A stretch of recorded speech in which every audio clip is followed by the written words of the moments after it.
ever the solution, because trying to find new people is rarely ever your problem. And new customers are harder to turn into repeat buyers.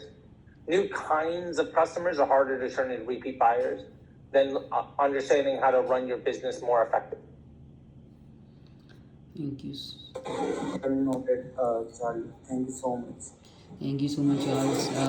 Do we have a room for one last question, or we can wrap this up? Let's do one more.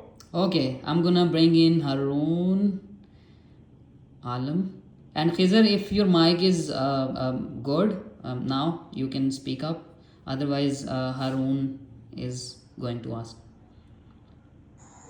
Thanks for giving me this opportunity. Hello. Will I go on? Sorry, Harun. Yes, Khizar, Hamza, you can speak. Harun, just a second.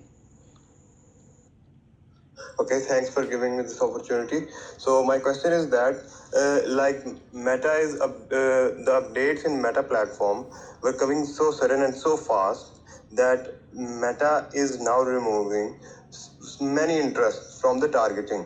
So when we go in advantage targeting, the main things that we need to focus are on our creative and our ad copy.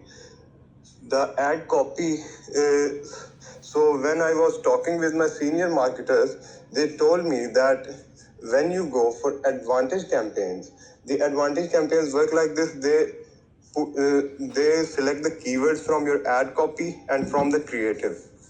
Is it true or not? Like when we are working, running ads for like doctors or physiotherapists, there are certain interest options that are now removed, but they existed in the past, like shoulder pain, neck pain, migraine. These are now removed. So if we include it in our ad copy or creative and run it on advantage campaign, will it work? My question is more like on the mechanism of Meta platform.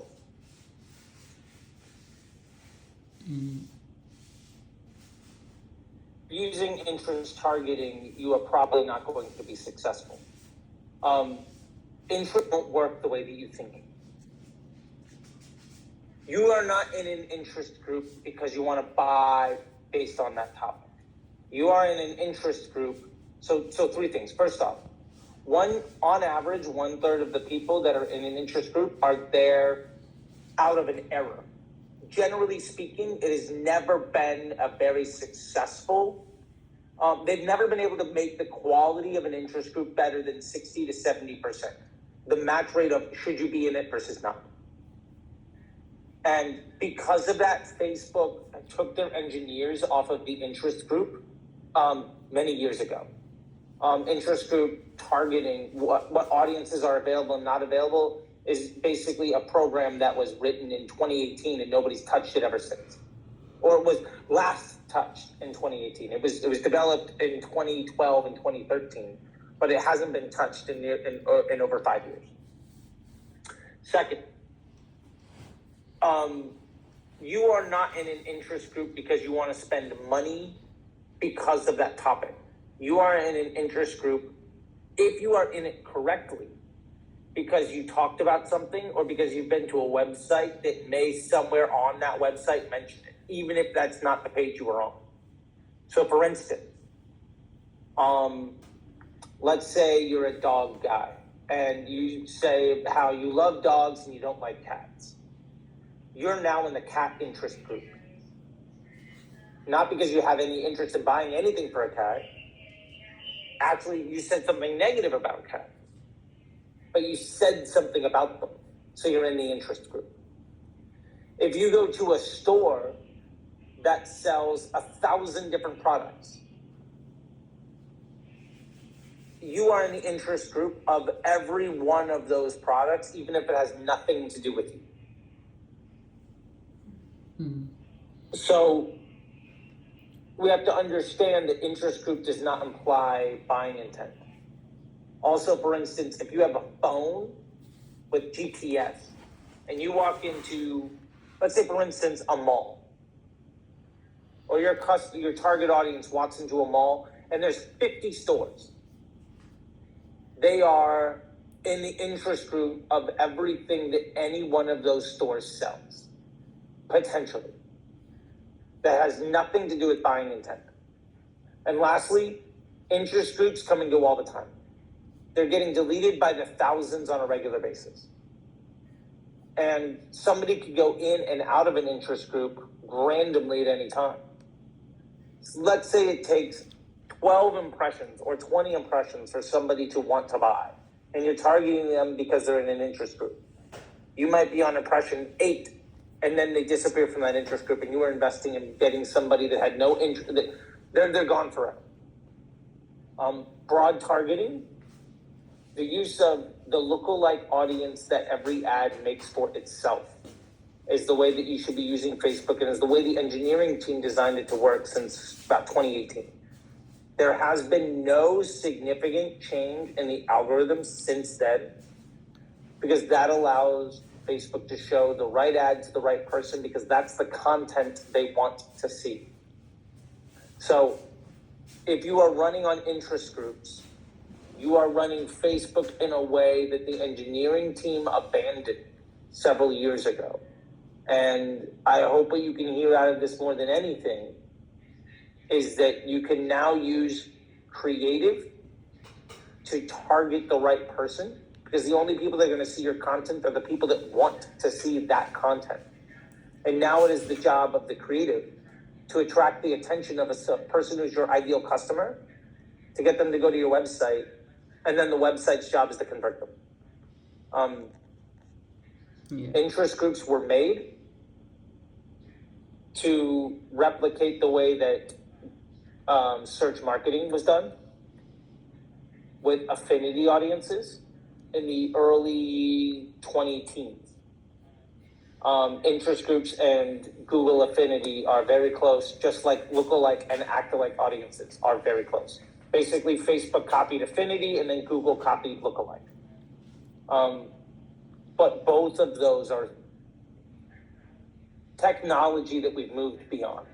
That is an in-depth answer to say that the solution to your problem is actually the approach to the way you're trying to. The fix is in no longer using a broken tool.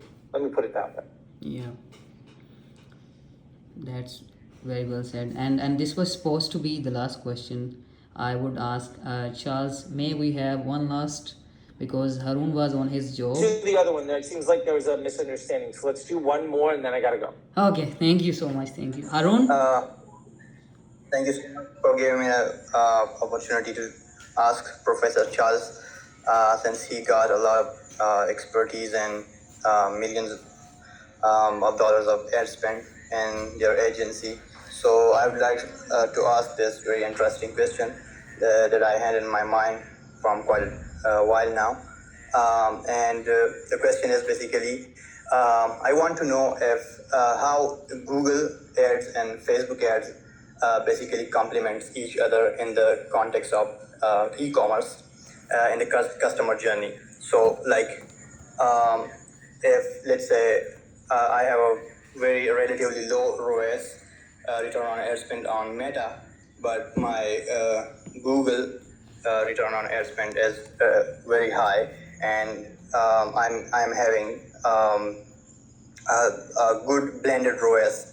So how these platforms complement each other, the one question, and how you have seen in this whole time at your agency and the ad spend that you manage, what is a typical customer journey, and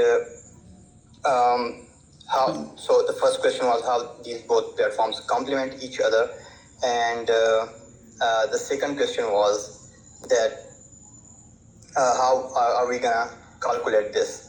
Okay, so if I want to know if the Meta is having a low ROAS, I gonna know that I will not shut down my Meta campaigns just because I'm having a bad ROAS, and how I can calculate these in metrics, either on Google. Yeah. Yeah, totally got you. So there's again three parts to this. I like answering stuff in three. So first off, this is advice to everybody. Never look at ROAS again. It doesn't matter. It's not real money. What you're actually asking is your blended cost per acquisition across the entire business good enough? Is your overall ad spend divided by the number of transactions that you receive, is that number far enough below your average order